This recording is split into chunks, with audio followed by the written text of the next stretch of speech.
इसीलिए हम केवल उनको फूल अर्पित करते हैं। हम लोग बुद्ध को क्यों भूल गए? बुद्ध को भूल गए क्योंकि बुद्ध का सिद्धांत थोड़ा जटिल है, हर लोगों के बस की बात नहीं है, इसीलिए लोग उससे कतराते हैं। लेकिन बुद्ध का धम्म एक ऐसा धम्म है, मानव को कल्याणकारी दृष्टि देता है, मानव को मानव से जोड़ने की बात करता है, विघटन नहीं करता है। एक दूसरे से मैत्री भाव, एक दूसरे से प्रेम से रहना बुद्ध का धम्म सिखाता है। बुद्ध का धम्म होश भी सिखाता है। हम नाहोशी का जीवन जी रहे, इसलिए बुद्ध को छोड़े हैं। इसलिए बुद्ध कहते हैं आप होश में काम करो। जो लोग होश में काम करते हैं वो जीवन में कभी भी दुखी नहीं होते, उनके घर में सुख और शांति रहती, क्योंकि उन्होंने होश में काम किया। नाहोशी का जीवन दुखदायी जीवन है। तो इसलिए हम लोगों को भी बुद्ध के पथ पर ही चलना चाहिए। हमारे महापुरुषों ने हमको जो रास्ता बताया है, हम उस रास्ते से भटके हुए हैं, हमने दूसरे के रास्ते को पकड़ लिया है। तो इन चीजों को हमने कभी समझा नहीं, देखा नहीं, क्योंकि हमने ऐसे कार्यक्रम कभी सुने नहीं। हमने जो कार्यक्रम सुने हैं उन कार्यक्रमों से हमारा कल्याण नहीं होने वाला है। हम किसी की शरण में जाएं, हम किसी से निवेदन करें, हम किसी से कुछ मांगे तो क्या कोई देगा? इसलिए बुद्ध कहते हैं कि अत्त दीपो भव, आप अपना दीपक आप हैं, आप अपना प्रकाश आप कर सकते हैं, आप अपना भला आप कर सकते हैं, कोई दूसरा आपका भला करने वाला नहीं है। इसलिए आपको अपने को ही सुधारना होगा, दूसरे को सुधारने के। बुद्ध कहते हैं हर आदमी अपने आप अपने अपने को सुधार ले तो सारा संसार ही सुधर जाएगा। लेकिन ऐसा नहीं है।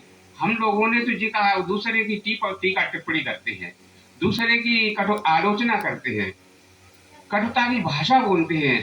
तो जी बुद्ध ने ऐसा नहीं सिखाया, और हमने बुद्ध को सुना नहीं, बुद्ध के विचार सुने नहीं, बुद्ध के बताए रास्ते पर हम कभी चले नहीं, इसलिए हम परेशान हैं। हमारे बीच में नेताजी बैठे हैं, इनकी हमने चर्चा सुनी, वास्तव में लोगों को बहुत बुरी तरह भुलाया गया, उनका तो ऐसे शोषण किया गया जैसे नींबू होता है, नींबू निचोड़ने के बाद उसे फेंक देते हैं, ऐसे ही अपने लोगों के साथ में हो रहा। और वो क्यों रहा कि वो अपने दिमाग से काम नहीं कर रहे, अपने विवेक से काम करेगा वो अपना अच्छा भला समझेगा, लेकिन दूसरे के बताए हुए काम से काम नहीं चलने वाला। बुद्ध कहते हैं हर आदमी को एक दिन मरना है, और मरने के बाद हमारे परिवार के लोग रोएं। उन्होंने कहा है कि कितना ही रो शोक में चित्त शांति ना पाए, तन दुबला हो जाएगा व्यर्थ ही दुख बढ़ा। रोते रोते क्या कोई लौटने वाला है? इसलिए रोना नहीं। बुद्ध कहते हैं उसका समाधान खोजो। अब हमें करना क्या है? जो आदमी गया वो तो अपना जीवन जी के चला गया, लेकिन हमको अब क्या करना है? हम सुखी जीवन कैसे जी सके, हम अपने परिवार को आगे गति कैसे दे सके, ये जीवित प्राणियों को समझना चाहिए। जो घर में जिंदा है उनको इसके बारे में सोचना चाहिए। तो इस प्रकार के कार्यों को करना चाहिए। साथ ही बुद्ध ने कहा स्वर्ग नरक भी बुद्ध ने नहीं माना। बुद्ध ने स्वर्ग नरक नहीं माना, क्योंकि बुद्ध कहते हैं, बिटिया बैठ जाओ, कि स्वर्ग नरक की कोठरी कहीं नहीं दिखलाए, स्वर्ग नरक निस्दिन मिले कर तब करे सुपाए।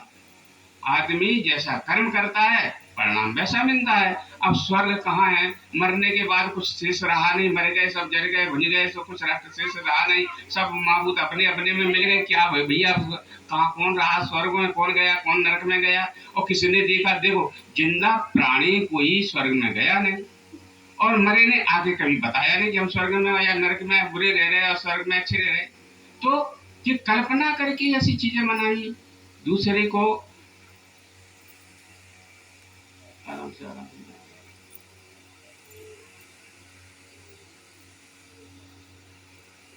जिन चीजों से हमें अनभिज्ञ रखा और हम उनको मानते रहे, बुद्ध के सिद्धांत को छोड़ते रहे और अनंत धाराओं में बहते रहे, और उन धाराओं में हमें कुछ मिला नहीं।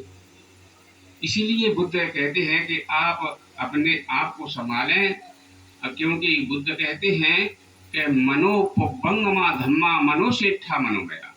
हर चीज मनोमय है, आपके मन में सारी चीज भरी हुई है। बुरे विचार भी भरे हैं, अच्छे विचार भी भरे हैं। इसलिए बुद्ध कहते हैं बुरे विचारों का आपको विदीर्ण करो, बुरे विचारों को अंदर से निकालो, अच्छे विचार अंदर आने दो। और अच्छे विचार जब आएंगे तो सारे लोग ही आपको अच्छा अच्छा कहेंगे। तो इन चीजों को बुद्ध ने बताया। साथ ही एक बुद्ध के समय की कहानी है। किसी के, जैसे चेतन के पिताजी चले गए, ऐसे ही किसी बुद्ध के समय में एक किसी के पिताजी खत्म हो गए।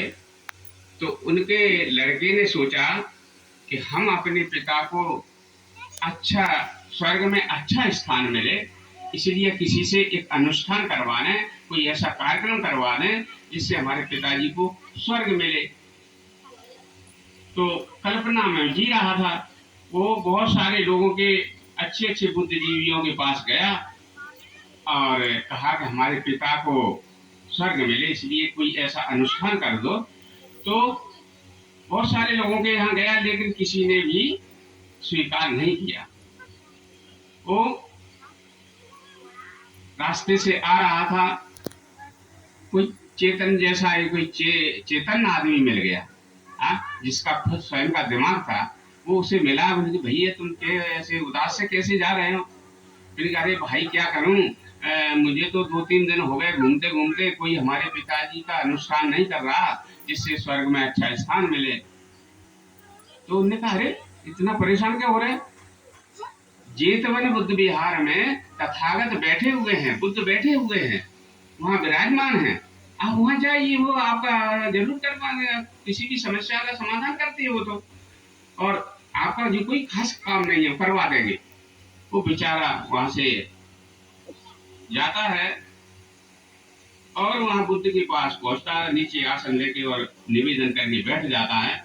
फिर वो कहता है ये तथागत, हमारे पिताजी के खातिर, पिताजी हमारे खत्म हो गए हैं, उनकी खातिर आप कोई ऐसा अनुष्ठान कर दे जिससे कि हमारे पिता को स्वर्ग मिल जाए। बुद्ध ने उसे समझाया कि भाई मरने के बाद स्वर्ग नरक का क्यों झमेला डाले हो? कहीं मिलता है क्या? है कि किसी का स्वर्गीय काम करे होंगे पिता तो स्वर्ग में मिला, नरक की काम किया तो नरक जीते जी सब कुछ भोग के गए। नहीं, वो उसकी समझ में नहीं आया। तो बुद्ध ने कहा ये इसका दिमाग खाली है, ऐसे मानेगा नहीं। तो बुद्ध कहते हैं आप 2 मटका लाओ, 2 हड़ियां लाओ। तो वो जाता है और 2 हांडी लाता है, वहां रख देता है। तथागत आप क्या करें? अच्छा अब एक काम कर, एक हांडी में कंकड़ पत्थर भर दे, एक हांडी में घी भर दे।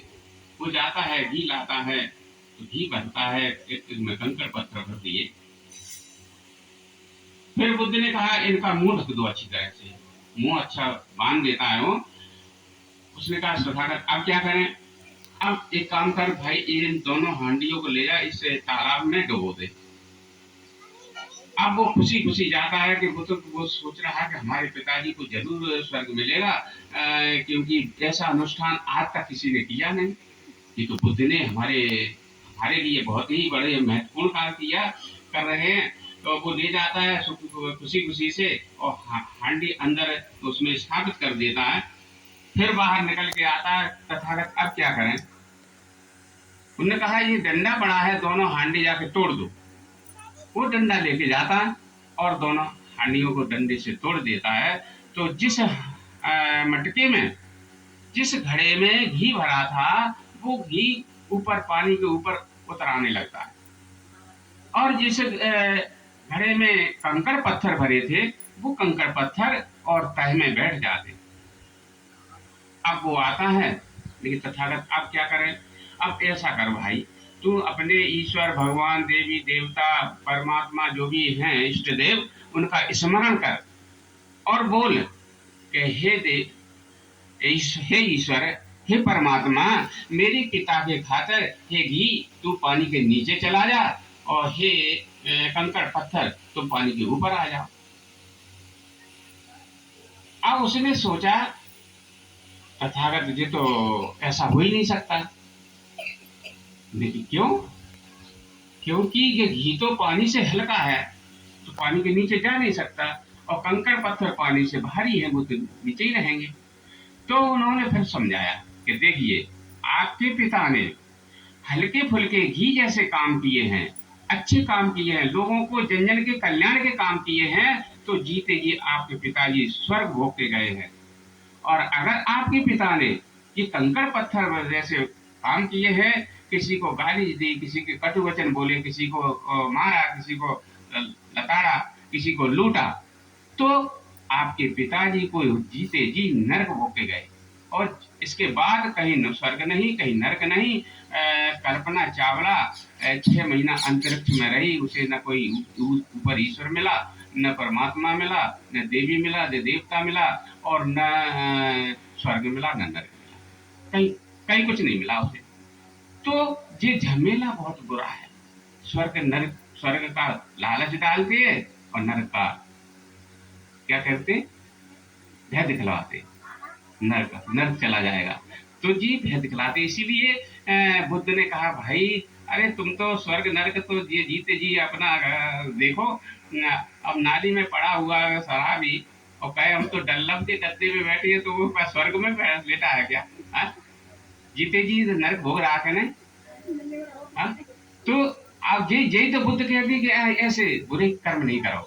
तो अब बुद्ध ने जैसे हमें कहा, बुद्धं शरणं गच्छामि, आप लोग ज्ञानवान बने। बुद्ध ने एक गाथा में कहा, धम्पद में एक गाथा है, उसमें कहा कि श्रद्धो शीलेन संपन्नो यशो भोग समापितो यंग यंग पदेशं भजेत तत्थ तथ्य पूजतो। जो लोग श्रद्धावान हैं, शीलवान हैं, गुणवान हैं, ज्ञानी हैं, सदाचारी हैं, वो लोग जहाँ भी जाते हैं वहाँ उनका सम्मान होता है, उनका अभिवादन होता है, लोग उनका सत्कार करते हैं, सम्मान करते हैं, मालाओं से सम्मान करते हैं, अच्छा अच्छा भोजन खिलाते हैं। क्यों खिलाते हैं? कि वो ज्ञानी आदमी है, वो विद्वान आदमी है, उसने उसके अंदर विद्वता का भाव है। आज हमारे महापुरुषों के बाबा साहब की अभी जयंती थी 14 अप्रैल, कई विदेशों में भी मनाई गई। क्यों मनाई गई? तो वो इतने ज्ञानी थे, वो लोग जानते हैं कि भारत में कोई एक ज्ञानी पुरुष पैदा हुआ। बुद्ध को क्यों पूजते हैं? सारा विश्व एशिया महाद्वीप में पूरे में शाक्य पुत्र पूजे जाते हैं, उन्हीं का धर्म चलता है, उन्हीं का सब चलता है, राजकाज में भी सब उन्हीं का है सब। तो क्यों? उन्होंने समझ लिया है कि बुद्ध तो एक ज्ञान है, हमें भी ज्ञानवान बनना चाहिए, हमें भी अपने बुद्धि विवेक से काम करना चाहिए। और बुद्ध फिर दूसरी चीज बताते हैं, धम्मं शरणं गच्छामि। धर्म कोई कहीं मिलता नहीं, पैसों से थोड़ी मिलता है धर्म। कहीं तीर्थ यात्रा करिए, धर्म कर आए क्या? इधर तुमने दुनिया भर के पाप किए और तीर्थ में चले गए, वह हम धार्मिक हो गए? नहीं, बुद्ध कहते जी गलत है। अगर आपका चरित्र अच्छा नहीं, आपका आपके अंदर नैतिकता नहीं, आपके अंदर भाईचारा नहीं, आपके अंदर मित्रता का भाव नहीं, तो आप धार्मिक नहीं है। इसलिए जैसा आदमी का चरित्र होता है, जैसा होता है वैसा वो बनता है। तो इसलिए आदमी को चरित्रवान बनना चाहिए, अपने को अच्छे कार्य करने का संकल्प लेना चाहिए, तो आदमी धार्मिक है। और तीसरी चीज बुद्ध ने बताई, संघं शरणं गच्छामि, यानी अपनी बैठक, अपने संग अच्छा होना चाहिए। अच्छे लोगों की बैठक में बैठेंगे, अच्छे विचार मिलेगी, और गलत लोगों की संगत जाए तो गलत विचार मिलेगी। तो जी तो समझना है, हमने अपनी बुद्धि से काम लेंगे तो अच्छे अच्छे लोगों की संगत में जाएंगे। अगर विवेकहीन है तो हम दूसरे की संग में चले जाएंगे, दूसरे के संग में जाएंगे, और दूसरे के संग में गए तो वो तो साहब का हमें उदाहरण मिला कि साहब वास्तव में दुखी, ऐसा शब्द उन्होंने कुछ बोले, दुखी। ऐसा नहीं होना चाहिए। हम अच्छे लोगों की संगत में जाएंगे, अच्छे विचार मिलेंगे। अपने अपने बहुत सारे महापुरुष हुए, एक नहीं हुए। हाँ? अपनों में कबीर के कम वैसे थे, कबीर हुए, बहुत सारे महापुरुष हुए, हम उनके का अनुसरण करते नहीं। हमें तो अपने महापुरुषों का, अपने इतिहास का अनुसरण का, अपना इतिहास बनाना चाहिए, अपने इतिहास की खोजना करना चाहिए। किसी भी का बुद्ध कहते हैं, अब शाक पुत्र है, बुद्ध कहते हैं कि किसी बात को इसीलिए मत मानो कि वो आदिकाल से चली आई है। किसी बात को इसीलिए मत मानो कि हमारे वेद शास्त्रों में लिखी है।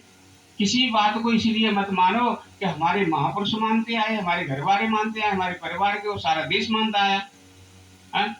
लेकिन बुद्ध कहते हैं बात उस वही बात मानना चाहिए जो हम, हमारा जो दिमाग है वो हम अपनी तर्क की और बुद्धि की कसौटी पर उसे कसे, उसका निरीक्षण करें कि ये हमारे कल्याण के लिए है, हमारे परिवार के कल्याण के लिए है, हमारे समाज के कल्याण के लिए, हमारे देश के कल्याण के लिए है, तो हम तो उसको मानना चाहिए। लेकिन ऐसा नहीं, हम दूसरे के बताए हुए बातों में आ जाते हैं और बेवकूफ बने रहते हैं। तो इस प्रकार हमें ऐसा नहीं करना चाहिए। हमको सुख और शांति कैसे मिले, भाईचारा कैसे बने, घर में कलह कैसे न मिटे, इन चीजों की खोजना करना चाहिए। बुद्ध की तीन चीजें बताई, तीन बहुत ही महत्वपूर्ण चीजें हैं। एक तो आप लोगों को अपनी बुद्धि विवेक से काम करना चाहिए, यानी ज्ञानवान बनना चाहिए। दूसरी चीज, आपको अपने अंदर की नैतिकता दर्शाना चाहिए कि हम साहब पवित्र हैं, हम किसी का कोई गलत काम नहीं करते, तो आप धार्मिक भी हैं। और आपका संग अच्छा होना चाहिए, बैठक अच्छी होना चाहिए, अच्छे लोगों की बैठक बैठेंगे, आपको अच्छे विचार मिलेंगे। तीन रत्न बुद्ध ने दिए। फिर बुद्ध ने आप लोगों से कहलवाया, 5 शील हमने बुलवाए, पाणाति पाता वेरमणि, यानी किसी भी प्राणी की हत्या नहीं करना चाहिए, क्योंकि हर प्राणी सुखी जीवन जी रहा है, अपना सुखी जीवन जीना चाहता है।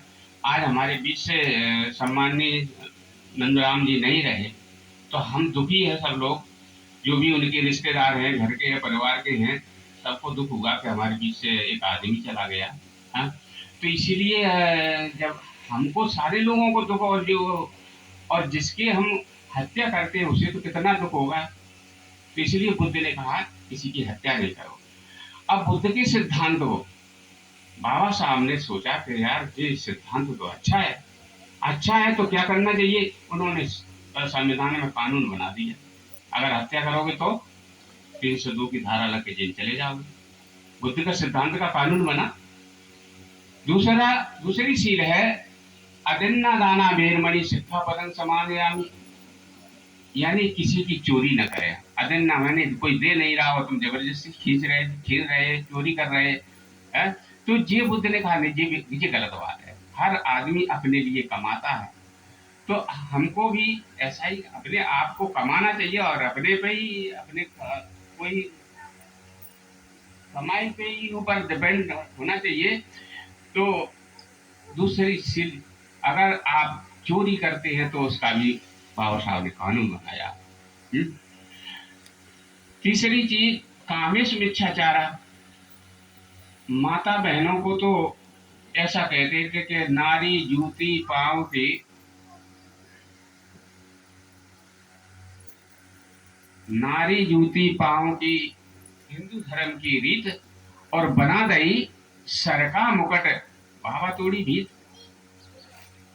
स्त्री को तो पैर की जूती मानते थे, इसे तो ठोको पीटो, ये तो खाने पीने की चीज है, मौज मस्ती की चीज है। तो लेकिन उसका बाबा साहब ने सोचा ये ज्यादा बड़ा अनादर हो रहा है, तो उन्होंने एक कानून बनाया, हिंदू कोड बिल पास किया, और नारी को सम्मान की दृष्टि से देखने लगे। आज प्रतिभा पाटिल सर्वोच्च पद पर बैठी, सारा राष्ट्र उसको नमन करता। तो आप लोगों के तो बहुत ही, बाबा साहब ने, बुद्ध ने बहुत अच्छा किया। बुद्ध ने तो भिक्षुणी संघ भी बनाया था। जैसे हम भिक्षु हैं, हम बनते हैं, ऐसी और भी भिक्षुणियां, महिलाओं को उनकी अपनी खुद की माँ को भी, जो माँ मौसी थी, मौसी को भी भिक्षुणी बनाया, अपनी पत्नी को भिक्षुणी बनाया, अपने बेटे को भिक्षु बनाया, यानी वो और सारे महिलाओं थी उनको भिक्षुणी बनाया, भिक्षुणी संघ बनाया। तो ऊंचे पद पर बैठा के उनकी पूजा करवाई। तो बुद्ध ने तो आपको समानता दी, बाबा साहब ने आपको समानता दी, लेकिन वो चीजें मानते नहीं। चौथी सील है मूसावादा, यानी इसका वाले तीसरी सील का है किसी बहन बेटी के साथ गलत व्यवहार नहीं करें। अगर उसके साथ अन्याय करते हैं तो उसकी भी कानून बनाई। अगर कोई किसी लड़की की उंगली भी पकड़ लेता है बुरे नियत से तो उसके ऊपर भी धारा लग जाती है। तो इसीलिए बुद्ध ने अपने बुद्ध के सिद्धांत का कानून बना। चौथी सील बुद्ध की है मूषावादा वेरमणि शिक्षापदं समादयामि, वाणी के दोष। क्योंकि शरीर की पहचान मुंह से है, और मुंह से अगर हम कटु शब्द बोलेंगे तो मुंह की क्लांति चली जाती है। गलत भाषा बोलेंगे तो क्या उसमें खुशी खुशी से निकलती, क्या गलत भाषा तो गलत उससे भी निकलती, तो उसका चेहरे की बनावट ही खराब हो जाती है। इसलिए बुद्ध कहती हैं आपको चेहरे को अच्छा बनाए रखें, इसलिए अच्छी बातें निकलना चाहिए मुंह के अंदर से। कटु वचन नहीं बोले, झूठ नहीं बोले, चुगली नहीं करें, फिजूल की बकवास नहीं करें, क्योंकि इनसे ही तो कलह होता है। एक दूसरे से कड़वी भाषा बोल देते तो घर में कलह होता है। तो इन चीजों को बुद्ध ने बताया, तो उसका भी बाबा साहब ने संविधान में कानून बनाया। चौथी सीट है सुरा मेरा वज पवादे थाना बेरमणि शिक्षा पद समादयामि, यानी कच्ची पक्की शराब बीड़ी तंबाकू गांजा भांग अफीम चरस जो भी नशा की चीजें हैं, इनसे भी आदमी को मुक्त होना चाहिए। क्योंकि इसमें पैसा भी बर्बाद होता है, शरीर भी खराब होता है, मानसिक संतुलन भी बिगड़ता है, समाज में प्रतिष्ठा भी नहीं रहती है। तो इन चीजों को भी बुद्ध ने कहा कि इनसे कोई आपका कल्याण होने वाला नहीं है। जो चीजें आपके शरीर को पौष्टिक बनाती हैं, हृष्ट पुष्ट बनाती है, उन चीजों का इस्तेमाल करें। तो इन चीजों को ऐसे ये 5 चीजें बुद्ध ने बताई और उनका बाबा साहब ने कानून बना दिया। तो इस प्रकार हम लोगों को भी अपने महापुरुषों के बताए हुए रास्ते पर ही चलना चाहिए, और जितना हो सके उतना अपने आप को सुधारें। क्योंकि कहा है बुद्ध ने कि देखो अपने आप को, समझो अपने आप को, अपने को देखे बिगर मिटे न भव संताप। अपने को ही सुधारो, अपने को सब लोग सुधार लेंगे, सब सुधर जाएंगे। इसलिए अच्छे कार्य करना चाहिए। अच्छे कार्यों के लिए बुद्ध ने हमको निर्देशित किया है और उनके बताए रास्ते पर चलना चाहिए। साथ ही सम्माननीय नंदराम जी के आज बेटे ने ये कार्यक्रम रखा, उनको पुष्पांजलि अर्पित करने के लिए आप सभी लोगों को बुलाया। अब वो यहाँ आने वाले तो नहीं हैं, लेकिन उन्होंने जो अच्छे कार्य किए उनकी यादें तो आती हैं, अच्छे कार्यों की यादें आती हैं। तो यही तो खुशियाँ हैं। तो अच्छा है, उनने अपने परिवार को अच्छा बनाया, 2 बेटियों की शादियाँ की। आप कौन हैं? चाचा की लड़की, हाँ चाचा की बहन है। समझ, वो मैं समझ रहा था कि ये भी उनकी बहन ही है। ठीक है, अच्छा है। तो अच्छा है, ठीक है, कार्यक्रम यही खत्म करते हैं और सभी लोग बारी बारी से आएंगे, फूल चढ़ाएंगे। पहले एक काम और करना है। कहाँ गए? मैं अरे इधर आ जा।